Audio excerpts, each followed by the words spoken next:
Sir 15 kilometre ಆಯ್ತು. ಏನಾದ್ರು ನೀನು ಅಷ್ಟಕ್ಕಾಯ್ತಾ? ನಿಂದು ಲೈಸೆನ್ಸ್ ಅಲ್ಲಿ, RC ಬುಕ್ ಅಲ್ಲಿ, ಟೋಕನ್ ಅಲ್ಲಿ ತರ್ಸೋ. ಸರ್ ಏನ್ ಮಾಡ್ಬೇಡ. ಏನ್ ಮೀಟರ್ ಇದು?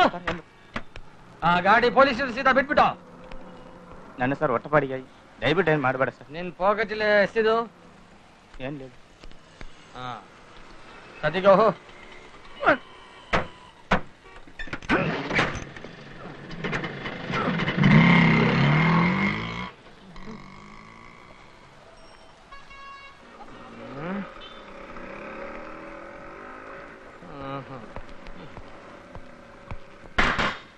ಏನ್ ಮಾಡ್ತಾ ನೀವು ಇಲ್ಲಿ ಮಾತಾಡ್ತಾ ಯಾರೇನು ಇಲ್ಲ ಅಂತ ತಿಳ್ಕೊಂತೀಯಾ? ഓ മാരക കേസ് കിട്ടാണല്ലോ. എന്താ മാരകോ? ഹലോ ഹലോ ഹലോ അല്ല പൈലോ, എക്സി പൈലോ. ഞാൻ എവിടുന്നാ? ഞാൻ കുറെ ദൂരം. അവിടെ പോലീസ് ഇല്ലേ, ലോ ആൻഡ് ഓർഡർ ഇല്ലേ, ക്രൈം ആൻഡ് പണിഷ്മെന്റ് ഇല്ലേ, ട്രാഫിക് റൂൾസ് ഇല്ലേ, അബ്കാരി ആക്ട് ഇല്ലേ? എന്തോ വേണം സാറേ? നിയമം നടപ്പിലാക്കണം. ഓ ഒരു 25 രൂപയ്ക്ക് നടപ്പിലാവോ? അതങ്ങ് കേരളത്തിലെ പൂഞ്ഞാറ്റി ചെന്ന് പറഞ്ഞാൽ മതി. ഇതുകൊണ്ടങ്ങ് നടപ്പിലാക്ക് സാറേ. ഇതെന്താ സാധനം? Johnnie Walker. തന്റെ പേരല്ലേ ചോദിച്ചത്? കള്ളിന്റെ പേര് തന്നെ പറഞ്ഞ ജോണി വാക്കർ. എന്താ ജോണി വാക്കർ? പോ. ഞാൻ പോണോ സാറേ? അല്ലേ വേണ്ടി ഇവിടെ തന്നെ നിന്നോ.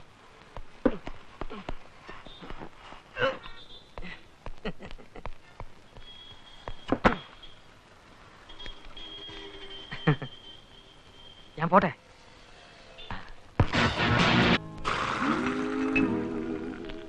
ഈ കോളേജ് ലൈഫ് ആസ്വദിക്കാനുള്ള ഭാഗ്യം എനിക്കുണ്ടായില്ല. അതിന്റെ നഷ്ടം ഞാൻ അറിയുന്നത് ഇപ്പോഴാണ്. Hello Johnnie Walker, good evening. ആ വന്നാട്ടെ സാറേ. പോയില്ലേ അല്ലേ? പോയെങ്കിൽ ഇവിടെ കാണുമായിരുന്നു. ഏതാ വാക്കർ ഈ പിള്ളേര് സെറ്റ്? എന്താ വിളിച്ച? വാക്കർ? Johnnie Walker. ആ നല്ല പേര്. ചളവാക്കിയല്ലോ എന്റെ സാറേ. ഇനി ഇവന്മാരെ എന്നെ അതേ വിളിക്കൂ. നല്ല വീശാണല്ലോ. ഒരു വീർ വിടുന്നോ? ഏയ് ബിയറൊക്കെ നിങ്ങൾ പിള്ളേർ കുറച്ച് വയറും നിർപ്പിച്ച് മുള്ളിക്കളയാ. എനിക്ക് ഹോട്ട്സ് ആണ് ഇഷ്ടം. അങ്ങനെ കൊച്ചാക്കാതെ സാറേ. നമ്മളും ഹോട്ട്സിന്റെ ആളാ.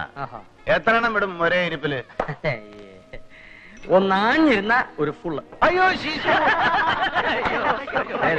ഇളനങ്ങനെ കൊച്ചാക്കണ്ട. വാങ്ങിച്ചാ കാണിച്ചു തരാം. ശരി, ഞാനിപ്പോ നല്ല ബിയറിന്റെ പുറത്ത് നിൽക്കാം. ഇനി തുടങ്ങിയാലും ഹെഡ് കോൺസ്റ്റബിൾ അത്തെ അടിക്കുന്ന എന്റെ 10 പേക്ക് കൂടുതൽ ഞാൻ അടിക്കും. എന്നാ പറയുന്നു? ചുമ്മാ ഡാവ് അടിക്കാതെ വാക്കറേ. വേണ്ട, പന്തയം വെച്ചോ. നിങ്ങൾ ജയിച്ച 50 ഫുൾ ജോണി വാക്കർ.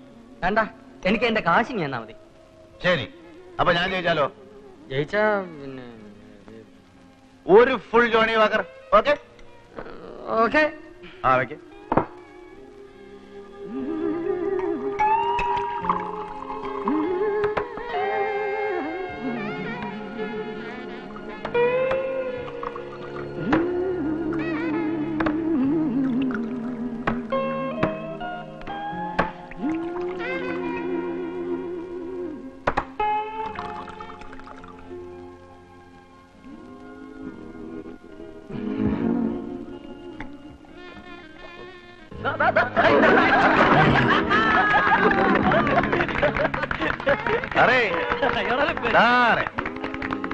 മലയാളികൾ ആരെങ്കിലും ഉണ്ടോ?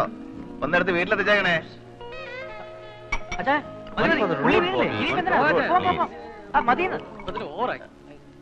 പറയുന്നത് കേക്ക്. Keep the balance as my gift.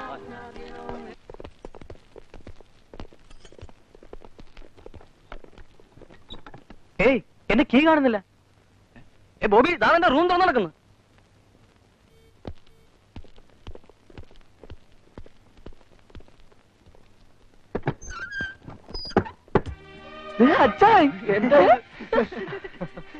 ഓ ഞാൻ പോയില്ലടാവേ.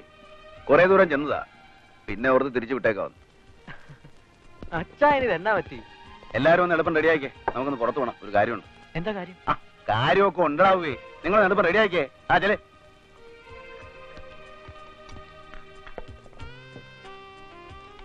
ഞാൻ പറയുമ്പോ കളിയായിട്ട് എടുക്കരുത്. സംഭവം വളരെ സീരിയസാ. ഞാൻ ഒരുപാട് ആലോചിച്ചു. ജോണിച്ചായ വെറുതെ ഞങ്ങൾ ടെൻഷൻ അടിപ്പിക്കാതെ കാര്യം പറ. വാക്കറെങ്കിലും പറയുന്നു. എനിക്ക് സീറ്റ് കിട്ടുകയാണെങ്കിൽ ഞാനും കൂടെ നിങ്ങളുടെ കോളേജിൽ അങ്ങ് ജോയിൻ ചെയ്താലോ എന്ന് ആലോചിക്കുക. ഐഡിയ കൊള്ളാം. പക്ഷേ അഡ്മിഷൻ കിട്ടുമോ? ഏയ് അത് നടക്കുകയില്ലെന്ന്. എന്താ നടക്കത്ത്? ഏജാണ് പ്രശ്നം. നടന്ന് കിട്ടിയാ നമ്മളൊരു കലക്ക് കലക്കും. ഇതെന്താ ഇപ്പൊ ഇങ്ങനെ ഒരു തോന്നൽ വരാൻ? എനിക്ക് മടുത്രാവേ. തോട്ടത്തിലെ ആ ഒരു എത്ര കാലം ഇത് ഇവിടെ വന്ന് നിങ്ങളുടെ കൂടെ കഴിയുമ്പോ കൊതിച്ചു പോവാ. നടക്കുമെന്നുള്ള പ്രതീക്ഷയില്ല. എന്നാലും പ്രിൻസി ഒന്ന് കണ്ടാലോ? ആ, അത് നല്ല ഐഡിയ.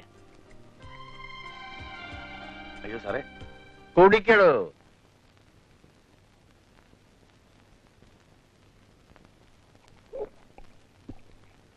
നടക്കും ഇല്ലെങ്കിൽ നടത്തും. മനസ്സിലായില്ലേ? ഞാനാ പറയുന്നത്. ഇവിടുത്തെ വിദ്യാഭ്യാസ മന്ത്രി ഉണ്ടല്ലോ, അയാൾ എന്റെ സ്റ്റുഡന്റാ. വേണ്ടി വന്നാൽ ഞാൻ അവിടെ വരെ പോകും. പിന്നല്ലേ ഈ കോളേജ് മാനേജ്മെന്റ്. ജോണി, താൻ ധൈര്യമായിട്ടിരിക്കുക. ഏറ്റവും അടുത്ത് തന്നെ താൻ കോളേജിൽ ജോയിൻ ചെയ്യുന്നു. പോരെ? Foolishness, utter foolishness. Principal sir പറഞ്ഞ ഉദ്ദേശത്തെ കുറിച്ച് എനിക്ക് ഇത്രേ പറയാനുള്ളൂ. Mind your tongue mister Panicker. എന്താ ഫൂളിഷ്നസ്? അടിസ്ഥാന യോഗ്യതയുള്ള ഒരാൾക്ക് വേക്കൻറ്റ് സീറ്റിൽ അഡ്മിഷൻ കൊടുക്കുന്നോ? അല്ല സാർ, അഡ്മിഷൻ കൊടുക്കുന്നതിന്റെ അല്ല, അയാളുടെ പ്രായം. എന്താ പ്രായത്തിന്? Is only 36. ഈ പ്രായത്തിൽ അയാൾ തുടർന്ന് പഠിക്കാൻ മുന്നോട്ട് വരികയല്ലേ? അപ്പൊ ആ സ്പിരിറ്റിനെ നമ്മൾ അപ്രീഷിയേറ്റ് ചെയ്ത് അയാൾക്ക് വേണ്ട പ്രോത്സാഹനം നൽകുകയല്ലേ വേണ്ടത്? എല്ലാം ശരി, പക്ഷെ ഈ പറയുന്ന ജോണി വർഗീസ് കുഴപ്പക്കാരനാണ്. കഴിഞ്ഞ ദിവസം അയാൾ ഈ ക്യാമ്പസിൽ ഉണ്ടാക്കിയ കുഴപ്പങ്ങൾ സാറിന് ഓർമ്മയുണ്ടല്ലോ. നിർത്തണം മിസ്റ്റർ. ഈ കോളേജിൽ വലിയൊരു വിഭാഗം കുട്ടികൾ ഡ്രഗ് അഡിക്ട്സ് ആണെന്ന് മിസ്റ്റർ പണിക്കർക്ക് അറിയാമല്ലോ. അതിന് കാരണക്കാരനായ ഒരുത്തന്റെ പേരിൽ ഇതേ ബോർഡിന്റെ കീഴിൽ മരിച്ചുപോയ നമ്മുടെ സഹപ്രവർത്തകൻ ഒരു കംപ്ലൈന്റ് തന്നിരുന്നതാ. എന്നിട്ട് എന്തായി അറിയാമല്ലോ? ഇന്നും മയക്കുമരുന്ന് കച്ചവടവുമായി അവൻ ഈ കോളേജിലുണ്ട്.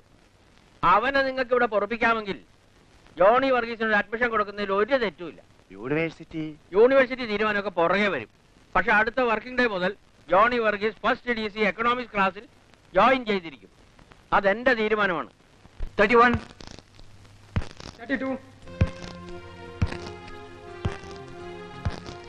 33, 34. 41. സാറേ ഞാൻ തന്നെയാണ് 34. So what? വാതിൽ വെളിയിൽ നിന്ന് കൂവയാണ് വേണ്ടത്. ആ get in. Silence!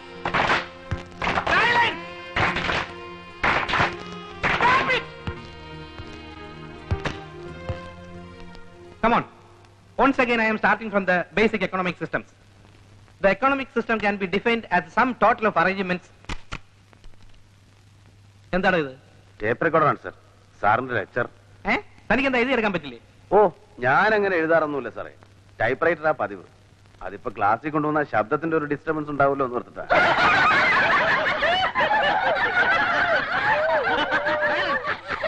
Silence! The economic systems can be defined as the sum total of the arrangements made for production and distribution of goods and services. You know, there are three: capitalism, socialism, and mixed economy. You know, America is a good example for capitalism, Russia for socialism, and our country is a mixed one.